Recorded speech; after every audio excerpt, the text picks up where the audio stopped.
शहर में तेजस अपनी पत्नी नीरू के साथ रहता था। पति पत्नी दोनों ही नौकरी करते थे।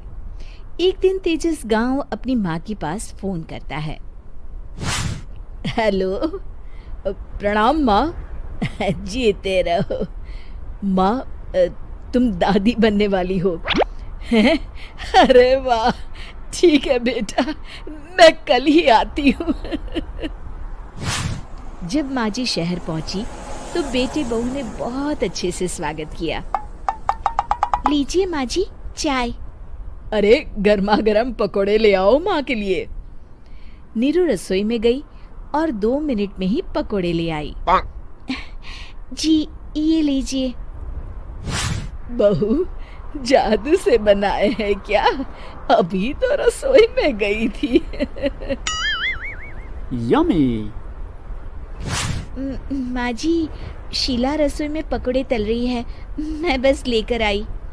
हे भगवान, मेरा धर्म भ्रष्ट कर दिया तूने। अब तो गंगा जल से शुद्धिकरण करना होगा। दूसरे दिन, माँ जी मैंने नाश्ता बना दिया है, ऑफिस जा रही हूँ। पर अभी तो घर का सारा काम पड़ा है। शीला आती ही होगी, झाड़ू पोछा बर्तन कपड़े वो सब कर लेगी। हमारे जमाने में घर का सारा काम हम ही करते थे।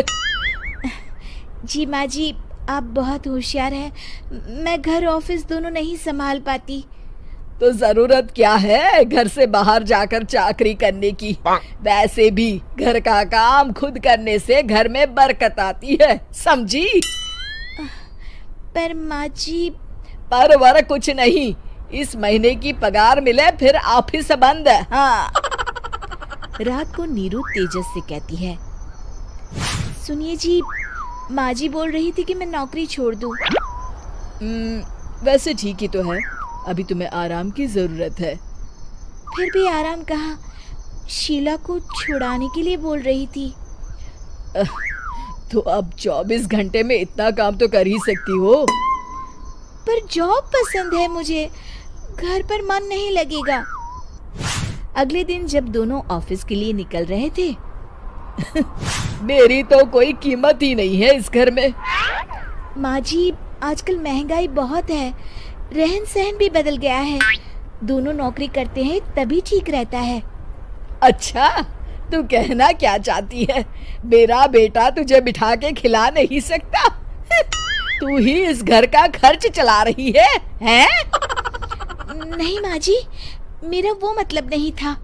मतलब खूब समझती हूँ, ये बाल धूप में सफेद नहीं किए मैंने। हाँ। अब तो ये रोज का काम हो गया था। तेजस भी रोज की झिकझिक से परेशान हो गया था।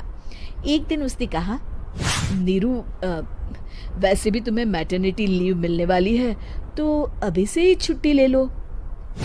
पर क्या, मेरी सैलरी अच्छी खासी है। आखिर नीरू ने रिजाइन कर दिया। जब बच्चा हुआ तो घर में सब बहुत खुश हुए। कुछ दिनों बाद तेजस फाइल देख रहा था। क्या हुआ तेजस, कुछ परेशान लग रहे हो?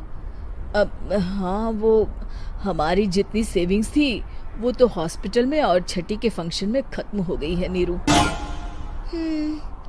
और अभी वैसे मंदी चल रही है तो मैं बोल रही थी कल मुन्ना को हेपेटाइटिस का टीका लगवाना है। नीरू, क्या पोस्टपोन नहीं कर सकते? नहीं जी, बिल्कुल नहीं। अब तेजस को समझ में आ रहा था कि उससे गलती हुई है। पैसों की कमी का असर घर के माहौल पर भी पड़ रहा था। अगले दिन, बेटा मेरा चश्मा और ये दवाइयाँ ले आना, पर्चा देते हुए माँ जी ने कहा। जी। तेजस, मुन्ना के लिए दूध का डिब्बा और डायपर भी ले आना, और ये किराने के सामान की लिस्ट है, इसे भी लाना है। तेजस गुस्से में लिस्ट मरोड़कर फेंकता है और चिल्लाता है, पैसे क्या पेड़ पर उगते हैं? ये ले आना, वो ले आना। अरे पर ये जरूरत का सामान ही है। वो गुस्से में बिना कुछ कहे ऑफिस चला गया। अरे लंच तो ले जाइए। नीरू दौड़कर डिब्बा पकड़ाती है। एक दिन खाना खाने के बाद, नीरू,